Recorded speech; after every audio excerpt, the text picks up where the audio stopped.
Hello বন্ধুরা, কি করছেন? মর্নিং।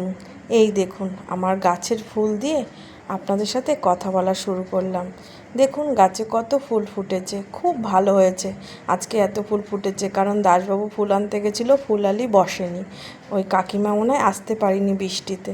যাই হোক বন্ধুরা, চলুন আমার রান্নাঘরে যাওয়া যাক। রান্নাঘর দিয়েই শুরু, রান্নাঘর দিয়েই তো মেয়েদের শেষ, তাই না?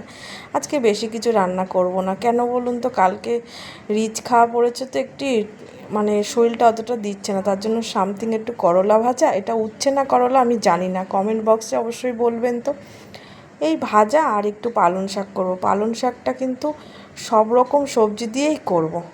শুধু নর্মাল করব না, যত সবজি এনেছে যত রকমের আর কি, বেগুন টেগুন দিয়ে ভালো করে একটু বড়ি দিয়ে করব। পালং শাকে বড়ি না দিলে দেখবেন ভালোই লাগে না। এই অল্প করে তেল দিয়েছি, বেশি তেল দিইনি। এটা কি বলুন তো? ভাড়ালি, অনেকে আবার থোড়ও বলে। আমি থোড় বলি, কিন্তু আমার শ্বশুরবাড়ির লোকজন ভাড়ালি বলে। যাই হোক বন্ধুরা, একটু পাঁচফোড়ন আর শুকনো লঙ্কা ফোড়ন দিয়ে আগে সবজিগুলো একটু ভেজে নিয়ে আধা সেদ্ধ করে তারপরে শাকটা দেব।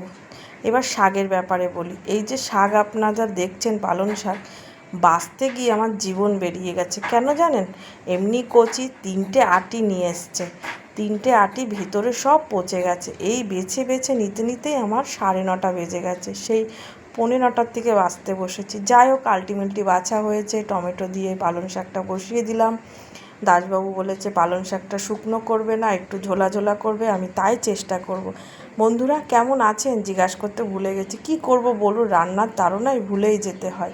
ভালো আছেন তো বৃষ্টি বাদলে? আশা করি সবাই ভালো আছেন। আর সামনেই তো পুজো আসছে, ভাদ্র মাস তো পড়তেই যাচ্ছে। তাহলে প্রিপারেশান কেমন চলছে? নিশ্চয়ই খুব ভালো চলছে। আমার কোনো প্রিপারেশান নেই, যেমন ভগবান চালাচ্ছে তেমন চলছি। কি বলুন তো, শরীর খারাপের একটা জিনিস, সেটা হচ্ছে দেশি মুরগির ডিম। দেশি মুরগি আমি বেশি পছন্দ করি না, বেশি কি ভালো লাগে না। এবার আমি যদি তাই বলি ভালো লাগে না, তাহলে তো দাসবাবু আনবে না। কিন্তু ওকে তো দেশি মুরগিই খেতে হবে। একটু না মানে মন সাবমিট করেনি, খেয়েছি, তার জন্য শরীরটা কেমন কেমন লাগছে বেশ। আর এই দেখুন এই যে শশা, ওই শশাটা দেখছি একটু পচে পচে গেছে, তাই কেটে টেটে বাদ দিয়ে কিছুটা নিয়ে দিয়ে দিয়েছি। লাবড়া মতো হচ্ছে শশাটা, এর মধ্যে দিলে মানিয়ে যাবে, তাই না? হয়তো আপনারা দেন না, কিন্তু আমি দিই না, আজকে দিয়েছি। যাই হোক বন্ধুরা, আমার রান্নার ভিডিও আপনাদের কেমন লাগছে? যদি ভালো লেগে থাকে আমাকে কমেন্ট বক্সে অবশ্যই জানাবেন। এই দেখুন আলটিমেটলি পালং শাকটা হয়ে গেছে। ওই যে বললাম দাসবাবু বলেছে ঝোলা ঝোলা করতে, তাই একটু ঝোলা ঝোলা করেছি।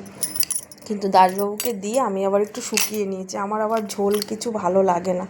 এই যে ছোট ছেলের ভাত নিয়ে বসেছি, এখানে আমারও ভাত আছে। সকালে দুজনা হাফ হাফ করে খেয়ে নেবো। একটু উচ্ছে ভাজা, একটু পালং শাক নিয়েছি। আপনারা হয়তো ভাবতে পারেন তাহলে দুপুরে কি দিয়ে খাবে। বিশ্বাস করুন দুপুরে অল্প একটু রাতে মাংস রয়েছে, সেই মাংসটা গরম করে আমি বড় ছেলেকে দিয়ে দেবো। কারণ আমার আর ছোটো ছেলেকে দুধ ভাত দিলেও হবে, আর আমি দই ভাত খেয়ে নেবো, টক দই রয়েছে, আমার আর কিচ্ছু লাগবে না দুপুরবেলা। ওই জন্য আজ কিছু রান্না করলাম না। দাসবাবুকে এই দুটো মেনু দিয়ে, আর দাসবাবু যেহেতু দুপুরে বাড়িতে আসে না দোকান থেকে, আর শসা পেঁয়াজ দিয়ে দিয়ে দিয়েছি। এই দেখুন আমার সবচেয়ে প্রিয় বন্ধু নৈহাটিতে প্রথম যে হয়েছে সে এসেছে। অনেক দিন আসে না, শরীরটা বোধহয় খারাপ, আজকে অনেক করে ডাকলাম। আর এই যে বিস্কুট দিলেন, গাজরটা খেলো, কিন্তু শরীরটা মনে হয় খুব একটা ভালো না। একটা দুটো বিস্কুট খেয়ে আর খেলো না। অনেক ডেকেছি তাও চলে গেল, রাগ করেছে না কি আমি জানি না। কিন্তু ওর যে মালিক রাখাল পলাশ, ও বলেছে কাকিমা ওর শরীরটা ভীষণ খারাপ, তাই ওকে বেঁধে বেঁধে রাখছি, ছাড়ছি না। আজকে হঠাৎ আবার আমার কাছে এসছে, অনেক দিন পর, বেশ 1 সপ্তাহ বাদে এসছে, তাই আপনাদের সাথে শেয়ার করলাম। প্রভু ভক্ত কে কে আপনারা? আপনারা প্রভুকে খুব ভালোবাসেন তো? দেখুন ওর সত্যিও শরীর ভালো না। পাশের বাড়ি কাকিমা অনেকবার ডাকলো, পাশে দেখুন বিস্কুটটা পড়েই রয়েছে, কার জিনিস কে খায়। ও এসে খেয়ে নিয়েছে, খাক, খেলেই হলো। যাই হোক কাকিমা অনেক করে, যে কাকিমার কথা বলছিলাম আমাদের অপোজিটে বাড়িতে, উনি রুটি রেগুলার আসলে ওকে দেয়, আর ভগবানের প্রসাদ, কিন্তু ও খেতেই চাইলো না। তাও কাকিমা অনেক চেষ্টা করেছে, কিন্তু না, ও খায়নি। যাই হোক বন্ধুরা, আমার ভিডিওতে একটা জিনিস লক্ষ্য করতে পারছেন কি বলুন তো? আমি কিন্তু খাওয়ার ভিডিও খুব কম ছাড়ছি, আগে খুব ছাড়তাম। আজকে একটুখানি নিয়ে এসেছি, বড় ছেলেকে খেতে দিয়েছি, দুপুরবেলা খেতে বসেছি। এই যে বড় ছেলে ভাত নাড়ানাড়ি করছে, ও তো জানেই না যে মাংস রয়েছে। কি বলবো, মাংসটা দেখে একটু হাসছে, ও জানে শাক আর উচ্ছে ভাজা দিয়ে খেতে হবে। তারপরে ওকে বললাম না রে বাবা, এই দেখ একটুখানি তোর জন্য চিকেন রয়েছে, একটু গরম করে নিয়ে এসেছি, তুই চিকেনটা দিয়ে খা। দেখে খুব খুশি। আর আমার জন্য এই দেখুন দই রয়েছে, বললাম না আমার দই ভাত হলে আর কিছু লাগে না।